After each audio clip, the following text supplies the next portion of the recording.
সিনার পীর সাহেব ভাইজান হযরত মাওলানা আবু নসর নেসারউদ্দিন আহমদ হুসাইন সাহেব, আমি যখন তার সাথে সাক্ষাৎ হলো, তিনি খুব সুন্দর একটা প্রস্তাব করেছেন। আমি কি বলবো, এটা আমার খুব পছন্দ হয়েছে যে এইরকম চিন্তার আমি আশা রাখি যে ওনার নেতৃত্বে ওনাকে সাথে পেলে, এবং আমাদের যারা পীর সাহেব সকলের নাম নিচ্ছি না, আমরা এই দেশে আউলিয়া কেরামের যে পতাকা, যে মিশন, যে পথ চলা, সেটা অনেক বেগবান হবে ইনশাআল্লাহ।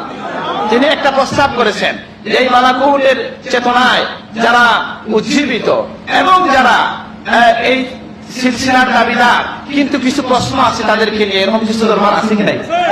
মানে এরা সিলসিলায় আমাদের তরিকা এক সিলসিলা, কিন্তু কিছু আমলি বিষয়ে কিছু কথাবার্তা আছে কি নাই?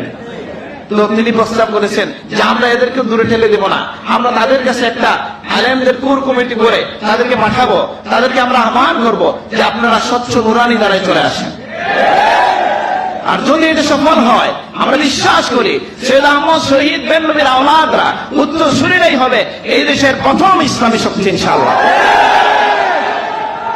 আমি স্মরণ করিয়ে দিতে চাই, এই মাহফিলের সূচনা হয়েছিল মূলত কিছু কথা আরোপিত হয়েছিল ভুল ক্রমে।